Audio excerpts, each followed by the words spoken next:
بچے جو اکثر ضدی ہوتے ہیں نا وہ صحت کے ایشوز ہوتے ہیں ان کے ساتھ. بچہ بد اخلاق نہیں ہوتا, یاد رکھو, بچہ فطرت پہ ہوتا ہے. سب بچے ٹھیک نیک شریف شرفا ہوتے ہیں, یہ بڑے ہو کے بگڑتے ہیں جو بھی بگڑنا ہوتا ہے. بچے سارے پیارے ہی ہوتے ہیں, نیک ہی ہوتے ہیں, شریف ہی ہوتے ہیں.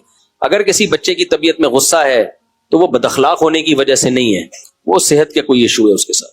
اس کا بہترین حل یہ ہوتا ہے کسی اچھے ڈاکٹر کو دکھا دیا جائے. بعض دفعہ کسی وائٹامن کی کمی ہوتی ہے, وائٹامن ڈی کی بہت کمی آج کل کامن چل رہی ہے, اس سے بھی بچے چڑچڑے ہوتے ہیں. تو کسی ڈاکٹر سے بڑے آرام سے بعض دفعہ علاج ہو سکتا ہے. اور ایک چیز کامن ہے, یہ میرا ٹاپک نہیں ہے میڈیکل سائنس, لیکن کچھ چیزیں اتنی کامن ہیں تو وہ 2 اور 2 4 کی طرح ہوتی ہیں. ڈاکٹر بھی آپ کو وہی کہے گا, بچوں کو بازاری چیزیں کھلانا چھوڑ دیں.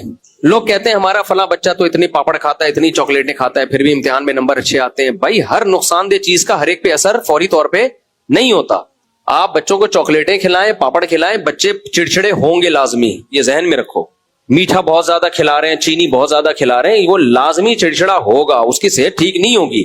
جیسے اسلام میں 5 نمازیں فرض ہیں, اس میں کسی کے اختلاف ہے؟ بولو, دیوبندی, بریلوی, اہل حدیث, شیعہ, سنی, سب پوری دنیا میں کہیں بھی جاؤ گے سب کہیں گے 5 نمازیں کیا ہیں؟ فرض ہیں. ایسے ہی میٹھا زیادہ کھانا, چینی کھانا, چاکلیٹیں کھانا, یہ صحت کے لیے, پاپڑ واپڑ یہ صحت کے لیے نقصان دہ. یہ کوئی راکٹ سائنس نہیں چاہیے, یہ ریسرچ سے ثابت ہو چکی ہے ایک حقیقت. بڑا بھی کھائے گا اس کا بھی بیڑا غرق ہوگا, بچے کھائیں گے اس کا بھی بیڑا غرق ہوگا. اب لوگ کہتے ہیں بچے کو بھوک لگ رہی ہے تو کچھ تو کھلائے نا, ابھی کھانے میں دیر ہے تو یہ پاپڑ کھا لے. وہ میرا بچہ بھی پاپڑ کھا رہا ہے, وہ دیکھو بیٹھا ہے, وہ میرا بچہ میرا بیٹھا ہے, وہ بھی پاپڑ ہی کھا رہا ہے, اتفاق سے میری نظر پڑ گئی. تو یہ پاپڑ کھا لے بھائی, تو یہ چاکلیٹ کھا لے, پیٹ بھر جائے. بھوکا رہنے کا کوئی نقصان نہیں ہے, یاد رکھو. بھوکا رہ لے بچہ, کوئی نقصان نہیں ہے. بھوکا رہنے کا کوئی نقصان نہیں ہے, بعد میں کھا لے گا, کمی پوری ہو جائے گی. غلط چیز مت کھلاؤ اپنی جان چھڑانے کے لیے. تو بچے کو پالنا کوئی مشکل کام نہیں ہے, بہت آسان ہے. بچے تو انٹرٹینمنٹ کا بہترین ذریعہ ہیں. بچے اللہ نے خوشیاں دینے کے لیے پیدا کیے ہیں, ٹینشن دینے کے لیے پیدا نہیں کیے. تبھی بچے پیدا ہوتا ہے, اللہ کہتے ہیں 2 بکرے کاٹو خوشی میں. آج کل بچے عذاب بنے ہوئے ہیں کیونکہ ماں باپ ان کو چاکلیٹیں کھلا رہے ہیں اور چپس کھلا رہے ہیں. اور یہ جو چپس ماں باپ بچوں کو صبح ناشتے میں بنا کے دیتے ہیں, آلو کے چپس تیل میں تل کے, یہ زہر ہے میرے بھائی بچے کے لیے. اتنا اس میں نشاستہ ہوتا ہے, اتنا کاربوہائیڈریٹ ہوتا ہے, اس میں منرلز ہے نہیں. وہ تو آپ نے تل کے ان کا تو بڑا غرق کر دیا بالکل. آلو ویسے کھلا دو, بوائل کر کے ویسے کھلا دو آلو ان کو, تو وہ چڑچڑے ہوتے ہیں, ان کی خوشیاں چھین رہے ہو آپ ان سے. تو اس لیے اس پہ کنٹرول کرو میرے بھائی. میں ایسے مالدار گھروں کو جانتا ہوں, اللہ نے بہت پیسہ دیا ان کو, لیکن نہ وہ انہوں نے سیریلیک لگایا, نہ پیکنگ کا دلیا لگایا انہوں نے. وہ کیا کرتے ہیں, روٹی کو گرینڈ کیا, چھوٹے بچے کو نا, اسے دودھ میں ڈالا, تھوڑی دیر رکھا, اور وہ شہد ملا دیا اس میں یا کوئی میٹھا کرنے کے لیے. وہ چھوٹے بچے کو جب وہ دودھ چھڑاتے ہیں نا تو یہ کھلانا شروع کرتے ہیں اس کو. ٹھیک ٹھاک صحت مند بچے ہیں ماشاءاللہ. اب آپ اگر کھلاؤ گے لوگ کہیں گے غریب آدمی, بیوی تانے دے دے کے مار دیتی ہے کہ سیریلیک کا خرچہ بچا رہے ہو, پاؤڈر کے دودھ کا خرچہ بچا رہے ہو, روٹیاں گرینڈ کر کر کے کھلا رہے ہو. تو اس کو بولو بھائی میں خرچہ نہیں بچا رہا, میں آپ کو کیونکہ مائیں پالتی ہے نا, یہ چڑچڑا ہوگا, صحت خراب ہوگی, میں تو باہر چلا جاؤں گا, میں تو آفس میں رہتا ہوں, آپ بیڑا آپ کا غرق ہوگا. چند دن میں نے خود تجربہ کیا ہے بھائی, بچوں کو باہر کی چیزوں سے بچایا 6 مہینے. اب اس میں بچے کی ماں سے بھی لڑنا پڑتا ہے انسان کو, وہ ہم لڑ سکتے نہیں ہیں. 6 مہینے میں نے باہر کی چیزیں روک دی, ایک چیز نہیں کھانے دوں گا باہر کی. اس میں ایک غلط چیز کھلائی, چینی, وہ اب اس سے روکنا بہت زیادہ مشکل ہو گیا تھا. یعنی دیسی گھی, اور میں روٹی پہ تھوڑی چینی ڈال دیتا, وہ بھی نہیں ڈالو چینی بھی, لیکن چلو اب بہت اعلیٰ مقام پہ نہیں تقوی کے جا سکتے تو تھوڑا سا تو 6 مہینے پوری سردیاں آ کے ختم ہو گئیں, بچے کو ایک کھانسی بھی نہیں ہوئی, چھوٹے بچوں کو نہ زکام نہ کھانسی, کچھ بھی نہیں, پوری سردیاں گزار دی انہوں نے. اور جس دن پرہیز توڑا ہے نا اسی دن اس کو اتنا تیز بخار ہوا ہے. تو مجھے اندازہ ہو گیا کہ یار یہ جو پیکنگ کی چیزیں ہیں نا, پیکنگ کی, تو اللہ کا واسطہ چھوڑ دو ان پیکنگ کی چیزوں کو. جب بیمار ہوگے نا پھر صحت کی قدر کرو گے, یار یہ ہو کیا رہا ہے ہمارے ساتھ. آپ کو ڈاکٹر کہتا ہے وائٹامن سی کی کمی ہے, آپ یا تو لیمن کھاؤ یا امرود کھاؤ. لوگ کیا کر رہے ہوتے ہیں, ملٹی نیشنل کمپنیوں کا وائٹامن سی سے بھرپور جوس لے کر آ رہے ہوتے ہیں ڈبے میں. بھائی وائٹامن سی نہیں ہوتا اس میں, آپ بیوقوف ہو, میں چماٹ ماروں گا رکھ کے, مجھے غصہ آ رہا ہے. اس میں وائٹامن سی لکھا ہوا ہوتا ہے, ہوتا نہیں ہے. ان کو جس پروسیس سے گزارا جاتا ہے اس کے بعد وائٹامن سی رہنا ممکن ہی نہیں ہے. میں نہیں کہہ رہا وہ کمپنیاں جھوٹ بول رہی ہیں, جب وہ جوس بن رہا ہوتا ہے اس میں وائٹامن سی ڈالتے ہیں, لیکن جس پروسیس سے اس کو گزارا جاتا ہے اس سے وٹامن سی کی نہیں ہوتا اس میں. تو نہیں, میں جہاز میں ہوتا ہوں کتنے دفعہ, بھی ہمارے جن دوست نے مجھے بھیجا بزنس کلاس میں ٹکٹ کرا دیا میرا, ان کی نوازش تھی. لوگ اس پہ بھی جل رہے ہوتے ہیں, مولوی دیکھو بزنس کلاس میں بیٹھا ہوا ہے. یہ اگلا نے اب اکرام میں کرا دیا تو میرے اور گئے بھی اسی کے کام سے, ہم تو کرا دیا تو چلتا ہے اتنا, تو یار اس میں تکلیف کی کیا بات ہے. تو اب بزنس کلاس میں تو ایروسی سر تھوڑی دیر کے بعد یہ چاہیے وہ چاہیے, تو میں نے کہا نہیں چاہیے. ایک تو میں صرف اس لیے کھانا کھاؤں کہ فری میں مل رہا ہے جہاز میں, جبکہ مجھے بھوک نہیں ہے. بے وقوفی ہے یا نہیں ہے؟ جاتے ہوئے بھی ایسے ہی ہوا, میں کھانا کھا کے گیا ہوا تھا ایئر ہوسٹس کھانا, اب لوگ تو کھا رہے ہوتے ہیں کچھ نہ کچھ جوس, تو 2 گھنٹے بعد اس نے مجھ سے پوچھا کہ وہ آپ کا روزہ ہے کیا ایئر ہوسٹس. میں نے کہا نہیں میرا روزہ نہیں. کھا کیوں نہیں رہا؟ میں نے کہا مجھے بھوک ہی نہیں ہے تو میں کیوں کھاؤں بھائی, گھر سے کھا کے آ جاؤں میں. ہمارے مزاج یہ بنا ہوا ہے کہ اگر ہم جا رہے ہیں کہیں جہاز میں یا کہیں جا رہے ہیں تو ٹرائی تو کرو کیا ہے یہاں پہ. کیوں ٹرائی کریں بھائی, جب ہمیں ضرورت نہیں ہے تو ہم پاگل ہیں اپنے میدے کی واٹ لگائیں صرف ٹرائی کرنے کے لیے, تو کیوں ٹرائی کریں ہم. تو جوس پھر یہ میں نے نہیں, جوس تو سوال ہی پیدا نہیں ہوتا, ہم پاگل نہیں ہے کہ جوس پیئیں بھائی, ہم اس میں وٹامن سی نہیں ہے وہ. اور اس میں جو کمپنیوں کے جوس ہے نا جن کے اندر سنترا نکل رہا ہو, لوگ کہتے ہیں یہ کمپنی میں تو میں نے چیک کیا اندر اس میں باقاعدہ لیمن نظر آیا مجھے اور امرود کے جوس میں امرود نظر آیا. وہ جوس الگ ہوتا ہے, بعد میں امرود ڈالا جاتا ہے اس کے اندر شو کے لیے. میں نے بہت تحقیق کی ہے اس کی. تو جوس تو ویسے بھی نہیں پیو, پھل کھاؤ, اور اگر پینا ہے تو گھر میں جوس نکال کے پیو, وہ خالص ہے. باقی میرے بھائی کتنی ہی ریلائبل کمپنی ہو, کیسے ہی اچھی ہو, پاکستان میں کسی پر کوئی اعتماد نہیں ہے. اور ایک ڈاکٹر نے مجھے بتایا کہ لوگ باہر کی کمپنیوں کی پروڈکٹ یہاں خرید رہے ہوتے ہیں, وہ زیادہ خطرناک ہے. اس کی وجہ یہ ہے کہ وہ باہر کی ہوتی نہیں ہے, اس پہ لکھا ہوتا ہے کہ یہ میڈ ان جاپان اور میڈ ان فرانس, وہ یہی لکھا ہوتا ہے. گورنمنٹ نے دیکھو ایک وہ لطیفہ ہے نا, امریکہ نے ایک سوئی بنائی اور چیلنج کیا اس سے باریک سوئی کوئی بنا کے دکھائے. اتنی باریک سوئی تھی وہ, جاپان کیسے پیچھے رہتا, اس نے چیلنج قبول کیا. اس نے کہا سوئی, میں اس سوئی میں سوراخ کر کے دکھاؤں گا. اس نے سوئی میں سوراخ کر دیا بھائی, اتنی باریک سوئی جو کوئی بنا نہیں سکتا. جاپان نے اس سوئی میں کیا کر دیا, سوراخ. پاکستان کبھی پیچھے رہا ہے چیلنج میں؟ پاکستان آیا, اس نے بولا اس نے سوئی بنائی, یہ کیا کام ہے, اس نے سوئی میں سوراخ کیا, یہ کیا کام. پاکستان نے اس پہ لکھ دیا made in Pakistan, made in Japan یا میڈ ان پاکستان, سوری, کہ یہ پاکستان میں بنی ہے. یعنی اتنی زبردست چیز, لکھنا کتنا مشکل کام ہے, اتنی پاکستان نے یہ لکھ کے دکھا دیا. تو یہاں 2 نمبر کاموں میں ہم الحمدللہ اتنی ہم نے ترقی کی ہے کہ 2 نمبر ہی میں ہم سے. ایک بندہ مجھ سے ملا, بڑے کرمنل کیسز میں ہے نا وہ, تو میں نے اس سے کہا یار میرا ایک یہ کام ہے ذرا یہ کر دو. اس نے کہا مفتی صاحب الٹا کام کروانا ہے تو بتاؤ کوئی. میں کبھی لیگل کام کرتا ہی نہیں, مجھے آتا ہی نہیں. کوئی بندہ پٹوانا ہے, مروانا ہے, چترول لگانے ہیں. میں نے کہا نہیں ایسا نہیں ہے بھائی, لیگل وے میں کرو. کہ لیگل وے میں نہیں کرتا کام, مجھے آتا ہی نہیں ہے. ہمارے پاس ایسی ایسی فلمیں ہیں نا, آپ حیران ہو گئے. میں نے کہا کیا کہہ رہا ہے بھائی؟ کہہ رہے پتہ نہیں مجھ لیگل وے میں ہوتا نہیں, کوئی الٹے طریقے سے کسی سے پیسے نکلوانے یا کسی کے چترول لگوانے ہیں, تو وہ میں بہت سارے میرے پاس راستے ہیں. تو میں نے کہا تمیز سے کر لو. کہہ رہے تمیز والے پھر دوسرے لوگ ہیں, ان سے کروا لو آپ کو. خیر, تو پاکستان الٹے کاموں میں الحمدللہ اللہ نے ہمیں بہت ترقی دی ہے. تو یہ جو باہر کی کمپنی ہے, اس کا یہ پتہ کہاں ہوتا ہے کہ یہ باہر کی, اور اگر ہے تو کمپنی نا, اگر باہر کی بھی ہے تو کمپنی آپ کو صحت نہیں دے گی. اس لیے اللہ کا واسطہ اپنی جان پہ رحم کھاؤ. تو یہ جو خاتون نے پوچھا نا بچہ چڑچڑائے, آپ اس کو 6 مہینے کے لیے باہر کی ساری چیزیں چھڑا دیں, بند کرا دیں, چینی بھی بند کرائیں اس کی. دیسی گڑ کہیں سے مل جائے, وہ بھی گڑ بھی 2 نمبر ہے. گڑ کون سا صحیح ہے؟ اور لوگ کھا رہے ہوتے ہیں براؤن شوگر, براؤن شوگر کھائیں گے, براؤن شوگر ہے, لطیفہ ہے, ہنسو اس پہ بیٹھ کے. یہی شوگر ہے, وہ یہی شوگر ہے, تھوڑا کیمیکل کم ڈال دیتے ہیں اس میں, یا اس پہ براؤن کلر لگا دیتے ہیں. تو شوگر ہی نہیں کھاؤ, براؤن ہو یا گڑ بالکل کہیں سے دیسی مل جائے تو ٹھیک ہے, یا شہد ہے, باقی یہ بیکار باتیں ہیں. تو اس لیے میں صرف ایک نقصان دہ چیز کھاتا ہوں, وہ ہے چائے, پیتا ہوں وہ بھی میں نے اس لیے کہ تقوی کا ایسے معیار پہ مت جاؤ کہ وہ افورڈ ہی نہ کر پاؤ, پھر چرچ پہ آ جاؤ ڈائریکٹ. بعض دفعہ زیادہ نیک بننے کی کوشش میں آدمی تقوی جب ٹوٹتا ہے نا اس کا, تو میں ایک غلط چیز پیتا ہوں, وہ کیا ہے, چائے. مجھے پتا ہے یہ صحت کے لیے, اور جتنے فضائل چائے کے اور کافی کے بیان کیے جا رہے ہیں یہ صحیح نہیں ہے. یہ دونوں چیزیں نقصان دہ ہیں. تھوڑے بہت فائدے تو چرس میں بھی ہوں گے, تو کافی میں بھی ہیں کچھ نہ کچھ فائدے, لیکن اصل یہ انسانی باڈی کے لیے ہے نہیں, بنی نہیں ہے. یہ وقتی طور پر آپ کو ریلیکس کرتی ہے, نشہ ہے یہ نہیں ملے گی تو آپ کی کھوپڑی آؤٹ ہوگی. تو میں صرف ایک غلط چیز جو کھاتا ہوں وہ کیا ہے, چائے ہے, اور بتا کے کھاتا ہوں یہ غلط ہے. اور وہ بھی اس لیے کہ یار تقوی کے ایسے معیار پہ گئے کہ برداشت نہ ہوا, کیونکہ پھر ہر محفل میں جہاں بھی جا رہے ہیں چائے نہیں منع کر دو تو لسی لے آئے گا اٹھا کے.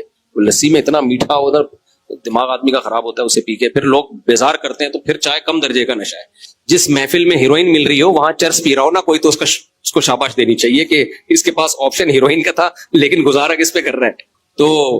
تو یہ چھوڑ دو. یہ بچوں کو خاص طور پہ چاکلیٹیں موکلیٹیں, یہ ابھی بچے, ہمارے سب بچے جب اکٹھے ہو جاتے ہیں نا تو ایک نمبر کے شرارتی ہوتے ہیں. عید پہ سارے بچے, ساری channel A, channel B, channel C, D, سارے چینلوں کے بچے اکٹھے ہوتے ہیں, تو کنٹرول سے باہر ہوتے ہیں.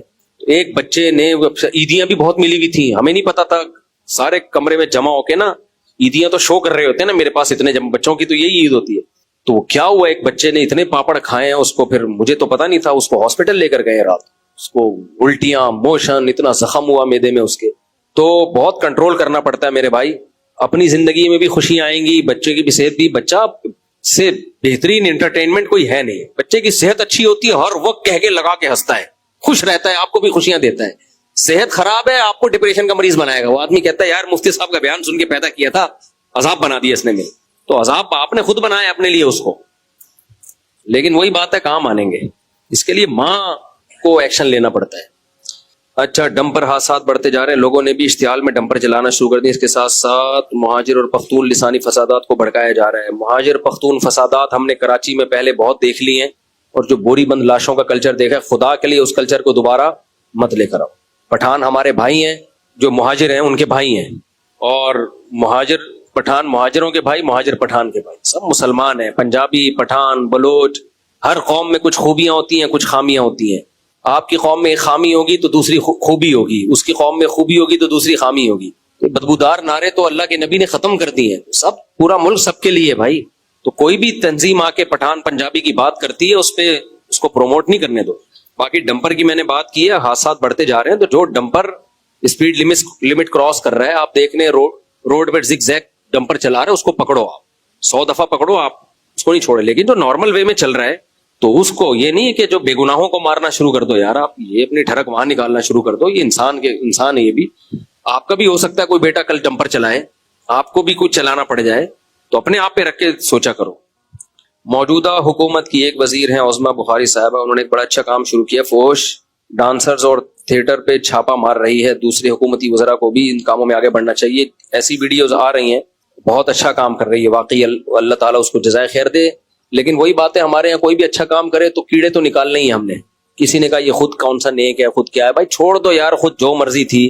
اگر وہ فحاشی کو ختم کرنے کی کوشش کر رہی ہے تو اس میں سپورٹ کرو, اس کو اپریشیٹ کرو. ہمارے حکمران سارے کام الٹے کر رہے ہوتے ہیں, ہم ان کو گالیاں دیتے ہیں. جب کوئی سیدھا کام کرتا ہے تو بھی ہم گالیاں دیتے ہیں, تو کہتے ہیں پھر الٹا ہی کرنے تو ہمیں کیا خیال ہے. تو جو کوئی اچھا کرے تو اس کو تو اچھا بولو نا یار. ہر ایک کو حوصلے کی ضرورت ہوتی ہے, اپریشیٹ کرنے کی ضرورت ہوتی ہے. نبی صلی اللہ علیہ وسلم نے صحابہ کو حوصلہ دیا کتنے کاموں پہ. حالانکہ صحابہ کا ایمان کتنا تھا, لیکن نبی بعض دفعہ صحابہ کے چہرے پہ ان کی تعریف کرتے تھے, تم نے یہ کام بہت اچھا کیا, تمہارے اندر یہ خوبیاں بہت اچھی ہیں. تو ہر شخص کو حوصلہ افزائی کی ضرورت ہوتی ہے. تو ہمارے حکمرانوں میں کوئی اچھا کام کرے. میں نے عمران خان کی تقریر کی اسی لیے سے تعریف کی تھی, کوئی کر نہیں رہا تھا تعریف. میں نے کہا یار ہم بھی کر لیں بیٹھ کے. اس میں ہمیں اتنی گالیاں پڑی, لوگوں نے کہا حکومت کے پٹھو, سرکاری ملا, درباری ملا. ٹھیک ہے, گورنمنٹ کی طرف سے کوئی پابندی نہیں ہے, کسی کو کچھ بھی آپ بول سکتے ہیں. ڈالرز اور تھیٹر پر چھاپے مار رہی ہیں, اللہ تعالیٰ اس کو ان کی کوششوں کو قبول کرے جو یہ کر رہی ہیں. ڈالرز نہیں, کیا لکھا ہوا ہے, ڈالر. ڈانسرز. 4 شادیوں میں مال کا ہونا ضروری ہے یا صرف انصاف؟ انصاف کا ہونا ضروری ہے. مال کا ہونا جب ضروری ہے جب آپ مالدار لڑکی سے شادی کر رہے ہو. آپ کی جتنی حیثیت ہے آپ اس خاندان میں شادی کرو. آپ کی تنخواہ 20,000 ہے اگر, تو ایسی جگہ شادی کرو جس کے باپ کی آمدن 10,000 ہے اور اس میں 6 بیٹیاں پال رہا ہے وہ, تو اس کو آپ کی 20,000 بھی بہت زیادہ لگے گی. غریب آدمی جب شادی نہ کرے جب دنیا کا سب سے زیادہ غریب ہو وہ, باقی جتنی لڑکیاں وہ سب اس سے مالدار ہوں. آپ جتنے غریب ہیں تو آپ سے بھی تو زیادہ کچھ غریب ہوں گے نا. ایک باپ 50,000 میں 6 بیٹیوں کو پال سکتا ہے, پال رہا ہے مجبوری میں, تو اس کے لیے تو آپ کی 30,000 تنخواہ بھی بہت ہے, 25,000 بھی بہت ہے. وہ کہے گا یار مجھ سے تو اچھا ہی کھلا دے گا نا. کیا مفتی تقی عثمانی صاحب نے کولا نیکسٹ کولڈ ڈرنک پینے سے منع کیا؟ مفتی تقی صاحب نے بائیکاٹ کا کہا ہے, کسی خاص کمپنی کا میرا خیال ہے نام نہیں لیا انہوں نے. 17 سال کے لڑکے موبائل خرافات دیکھ کر اپنے آپ کو استغفر اللہ فحش چیزیں دیکھ رہے ہیں. آج کل ماں باپ کو چاہیے نگرانی کریں بھائی بچوں کی. میت کو دفن کرنے کے بعد کیا مختصر دعا کی جا سکتی ہے؟ جی, قبر پہ کھڑے ہو کر دعا کی جا سکتی ہے. اجتماعی دعا ثابت نہیں ہے, انفرادی کی جا سکتی ہے, بلکہ کرنی چاہیے. حدیث میں آتا ہے کہ جب میت کو دفناؤ تو اس کے لیے ثابت قدمی کی دعا کرو. گرمیوں میں قبرستان میں بہت دفعہ لمبی دعا کی جاتی ہے, کیا ہم دعا چھوڑ کر جا سکتے ہیں؟ بھائی لمبی زیادہ دعا نہ کرو گرمی میں, کیونکہ جو ہیں وہ نہ مر جائیں کہیں. اس کا تو انتقال ہو گیا, لیکن آپ لوگوں کا انتقال نہ ہو, لوگوں پہ رحم کرنا چاہیے. سنت کی تعریف کیا ہے؟ فقہ حنفی میں سنت کی تعریف یہ ہے کہ نبی اور صحابہ کا قول و فعل, اس بارے میں رہنمائی فرمائیں. پورا اصول فقہ کا سوال ہے, اس کو تو لمبا جواب ہے. احناف کے نزدیک یہ اصول نہیں ہے کہ جیسے ہی حدیث آ گئی بس اس کو فالو کرنا ہے, بلکہ احناف کا اصول جو اصول فقہ میں پڑھایا جاتا ہے باقاعدہ, وہ یہ ہے کہ جب حدیث آئے گی تو سب سے پہلے کتاب اللہ پہ پیش کیا جائے گا اس کو, خبر متواتر پہ.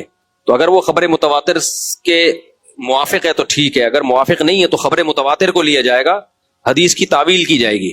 یہ جو ہم پہ اہل حدیث لوگ اعتراض کرتے ہیں, ان کے سامنے حدیث آتی ہے تعویل کرتے ہیں, بھائی تعویل اس لیے نہیں کر رہے ہوتے کہ ہم عقل کو استعمال کر رہے ہیں, بلکہ اس لیے کہ نبی کا جو متواتر عمل ثابت ہے وہ اس کے خلاف جا رہا ہے. خبر الواحد حجت اذا لم يخالف الکتاب والمتواتر, خبر واحد حجت ہے جب بشرطے کہ قرآن کے اور خبر متواتر کے خلاف نہ ہو. کون کون سی موت شہادت کی موت ہوتی ہے, اس میں کنفیوژن ہے, جیسے کرنٹ لگنا یا ایکسیڈنٹ, کوئی بھی حادثاتی موت ہوگی وہ شہادت کی موت ہے. ہاں ایک اعلیٰ درجے کی شہادت ہے, وہ شہادت ہے جو میدان جنگ میں لڑتے ہوئے حاصل ہوتی ہے. جمعے کی نماز میں کندھے پھلانگ کر جانا ناجائز ہے, حدیث میں وعید آئی ہے, تو یہ ناجائز صرف جمعے کی نماز میں, ہر نماز میں کسی کے کندھے پھلانگ کے آپ آگے نہیں جا سکتے. یا استاد جی تم ان ڈیرہ اسماعیل خان لمصافحتی کا حل تسمح لی الان او بعد المجلس لا استطيع اسمح لك لاني تعب جدا. آج ہی میں سعودیہ سے آیا ہوں, سفر سے آیا ہوں, نہ دن میں سویا نہ رات میں سویا, تھکاوٹ سے حال خراب ہو رہا ہے. تو یہ جو ڈیرہ اسماعیل خان سے جو صاحب آئے ہیں وہ کہاں ہیں؟ مجھے تو لگ رہا ہے سعودی عرب سے آئے ہیں, عربی بول رہے ہیں نا. کہاں ہے ڈیرہ اسماعیل؟ چلے گئے میرا خیال. اچھا, جب کوئی ڈیرہ اسماعیل خان سے آتا ہے تو میں کہتا ہوں اسماعیل خان کے ڈیرے میں کون رہتا ہے؟ کہتے ہیں سوری ڈیرہ اسماعیل خان میں کون رہتا ہے؟ کہتے ہیں میں رہتا ہوں. تو میں نے کہا اسماعیل خان کہاں رہتا ہے؟ جب اسماعیل خان کے ڈیرے میں تم رہتے ہو تو پھر اسماعیل خان. ایک صاحب سے میں نے کہا آپ نے گل احمد کے کپڑے پہنے ہیں کبھی؟ گل احمد کے کپڑے پہنتے ہیں؟ کہتے ہیں ہاں. میں نے کہا پھر گل احمد کیا پہنتا ہے؟ جب گل احمد کے کپڑے آپ نے پہن لیے, گل احمد کیا پہنتا ہے پھر؟ وہ کوئی جواب ہی نہیں ہوتا بیچارے کے پاس. قضا نماز کیسے ادا کریں؟ مثلا اگر میرے 2 مہینے کی نماز قضا ہو گئی تو کیا میں لوٹاتے وقت 2 نمازیں ایک ساتھ لوٹا سکتا ہوں؟ جی ہاں لوٹا سکتے ہیں. مغرب کے وقت میں مغرب اور عشاء ایک ساتھ ادا کرنا, مغرب کے وقت 2 دن کی قضا ادا کرنا, مغرب کے وقت میں مغرب اور عشاء اگر قضا ہو گئی ہے پھر تو ٹھیک ہے, ادا نماز نہیں کر سکتے. ہر نماز کا اپنا ایک ٹائم ہے. نبی صلی اللہ علیہ وسلم نے فرمایا, صحیح حدیث ہے, کہ نماز میں کوتاہی ہے کہ ایک نماز کو دوسری نماز کے وقت تک مؤخر کر دیا جائے. یہ صحیح حدیث ہے, کوئی اجازت نہیں ہے اس کی. اس پہ میں پراپر انشاءاللہ کلپ ریکارڈ کرواؤں گا, میرے ذمے ہے. جیسے عدالتی خلا پہ کروایا, ابھی وطر پہ کروایا, تو اس پہ بھی میں بھی پراپر کہ 2 نمازیں اکٹھی کرنے کا مطلب کیا ہے, قرآن و سنت سے کیا ثابت ہے, کہ کیا ایک نماز کو دوسرے نماز کے ٹائم میں لے جا سکتے ہیں, یا یہ مطلب ہے کہ ایک نماز کو آخری وقت تک لے کر گئے اور دوسری کو اول وقت میں لے کر گئے, یہ مطلب ہے, سوائے حج کے موقع پہ.